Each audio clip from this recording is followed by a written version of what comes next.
ഈശോയിൽ പ്രിയമുള്ളവരെ, ഇന്ന് നമ്മൾ വിചിന്തന വിഷയമാക്കുന്ന ദൈവവചനം വിശുദ്ധ മത്തായി അറിയിച്ച സുവിശേഷം 2-ാം അധ്യായം 1 മുതൽ 12 വരെയുള്ള തിരുവചന ഭാഗങ്ങളാണ്.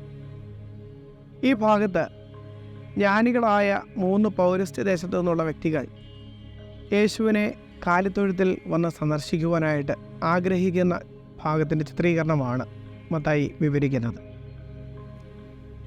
ഇവർ ജ്ഞാനികളായിരുന്നുവെന്ന് സുവിശേഷകൻ പ്രസ്താവിക്കുകയാണ്. എന്തുകൊണ്ടായിരിക്കണം ഇവരെ ജ്ഞാനികളെന്ന അഭിസംബോധന സുവിശേഷകൻ കൊടുക്കുക? തീർച്ചയായിട്ടും യഥാർത്ഥ സത്യദൈവമായ യേശുവിനെ തിരിച്ചറിഞ്ഞു എന്നുള്ള ആ വലിയ അറിവാണ് അവരെ ജ്ഞാനികളാക്കി മാറ്റിയത് എന്ന് നമുക്ക് മനസ്സിലാക്കാൻ കഴിയും. പൗരസ്ത്യ ദേശം എന്ന് പറയുമ്പോൾ ബാബിലോണിയയിൽ നിന്നോ നിനവയിൽ നിന്നോ വന്നെത്തിയവരാണ് ഈ 3 പേരുമെന്നാണ് പാരമ്പര്യങ്ങൾ സാക്ഷ്യപ്പെടുത്തുന്നത്.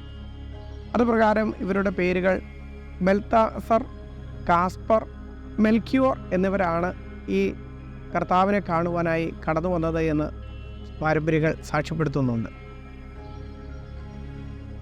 യഹൂദരുടെ രാജാവായി പിറക്കുന്നവൻ ഒരു രാജകുമാരൻ തന്നെയായിരിക്കുമെന്നുള്ള ഒരു മാനുഷികമായ പരിഗണനയോടുകൂടി തന്നെയാണ് അവർ ജെറൂസലേമിലേക്ക് എത്തുന്നത്. അതുകൊണ്ടാണല്ലോ അവർ ഹെറോദോസിൻ്റെ രാജകൊട്ടാരത്തിലെത്തി യഹൂദരുടെ രാജാവായി പിറന്നവൻ എവിടെയെന്ന് അന്വേഷിക്കുന്നത്. എന്നാൽ ദൈവത്തിൻ്റെ കാഴ്ചപ്പാട് പൂർണ്ണമായും അവർ തിരിച്ചറിഞ്ഞില്ല എന്ന് നമ്മൾ പിന്നീട് കാണുന്നുണ്ട്.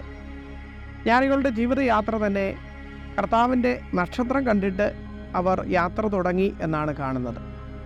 എന്തുകൊണ്ടാണ് കർത്താവിൻ്റെ നക്ഷത്രം അവർക്കൊരു അടയാളമായി ഭവിക്കുന്നത്? സംഖ്യയുടെ പുസ്തകം 22-ാം അധ്യായം 17-ാം വാക്യമാണ് ഇപ്രകാരം ഒരു നക്ഷത്രത്തിൻ്റെ സൂചന നമുക്ക് തരിക.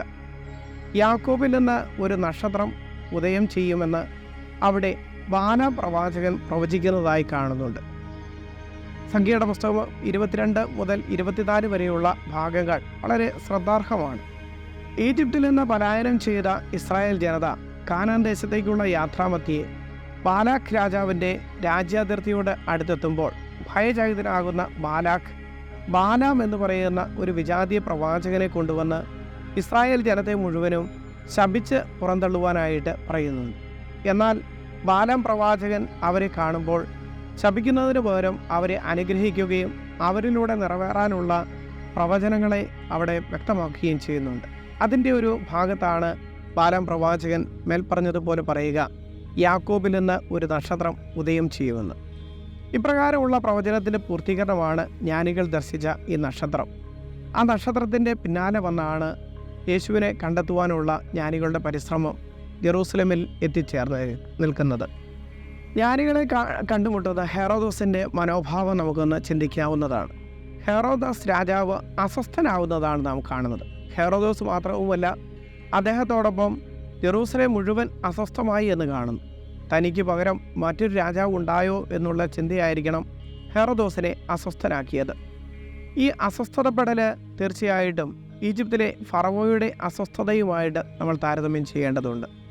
ഇസ്രായേൽ ജനതയുടെ വിമോചനത്തിന് മുമ്പിൽ ഫറവോ അസ്വസ്ഥനാകുന്നത് നമുക്ക് കാണാവുന്നതാണ്.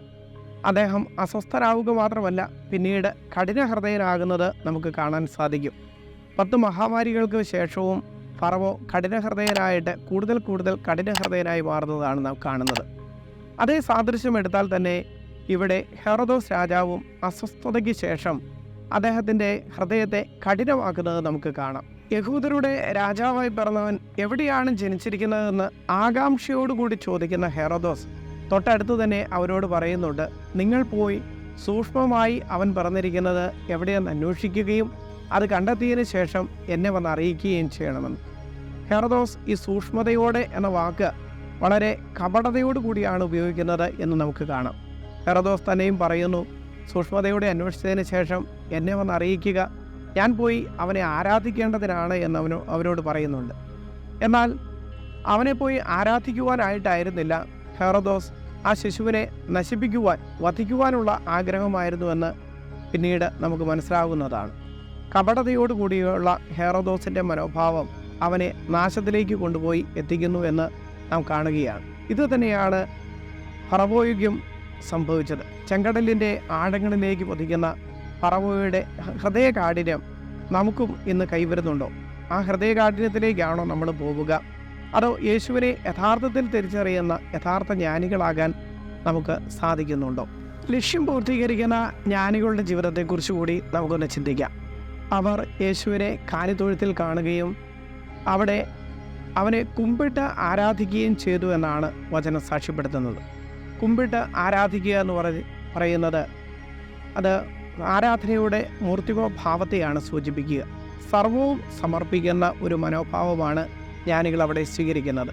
സമർപ്പണത്തിൻ്റെ ബാഹ്യ അടയാളമായി പൊന്നും മീറയും കുന്തിരിക്കവും ഉണ്ണിയേശുവിൻ്റെ മുമ്പിൽ കാഴ്ചയായി അവർ അർപ്പിക്കുകയും ചെയ്യുന്നു. അവർ തങ്ങളുടെ ജീവിതത്തെയാണ് അതോടൊപ്പം സമർപ്പിച്ചത് എന്ന് നമുക്ക് മനസ്സിലാക്കാവുന്നതാണ്. യേശുവിൻ്റെ മുമ്പിൽ സമ്പൂർണ്ണ സമർപ്പണം നടത്തിയ അവർക്ക് പുതിയ ദൈവിക വെളിപാട് ലഭിക്കുകയാണ്. സ്വപ്നത്തിൽ അവർക്ക് ലഭിച്ച നിർദ്ദേശമനുസരിച്ച് എന്ന് സുവിശേഷകൻ സാക്ഷ്യപ്പെടുത്തിയിരിക്കുന്നത് അവർക്ക് വ്യക്തിപരമായ ഒരു ദൈവിക അനുഭവം ഉണ്ടായി എന്ന് വെളിപ്പെടുത്താൻ വേണ്ടിയിട്ടാണ്. മത്തായി ഇത് പലപ്പോഴായിട്ട് യൗസപിതാവിന് നൽകുന്ന ദൈവിക അരുളപ്പാട്ടിനെ ഉപയോഗിക്കുവാൻ സ്വപ്നത്തെ ഉപയോഗിക്കുന്നത് നമുക്ക് കാണാം. അതേ ശൈലി തന്നെയാണ് ജ്ഞാനികൾക്ക് ലഭിച്ചിരിക്കുന്നത്. 3 ജ്ഞാനികളും ദൈവത്തിൻ്റെ അരുളപ്പാട് സ്വീകരിച്ച് മറ്റൊരു വഴിയെ നടന്നു നീങ്ങുന്നതായി നാം കാണുന്നു. പ്രിയമുള്ളവരെ, യഥാർത്ഥ ജ്ഞാനമായ യേശുവിനെ കാണുകയും അവിടുത്തെ കുമ്പിട്ട് ആരാധിക്കുകയും അവിടുത്തെ മുമ്പിൽ സമ്പൂർണ്ണ സമർപ്പണം നടത്തുകയും ചെയ്യുന്ന വ്യക്തികൾക്ക് ദൈവിക അരുളപ്പാടുകൾ ലഭിക്കുമെന്നുള്ളതും ദൈവിക പ്രേരണയാൽ പുതിയ മാർഗങ്ങൾ നേടിയെടുക്കാൻ സാധിക്കുമെന്നുള്ളതും ഈ ജ്ഞാനികൾ നമ്മളെ പഠിപ്പിക്കുകയാണ്.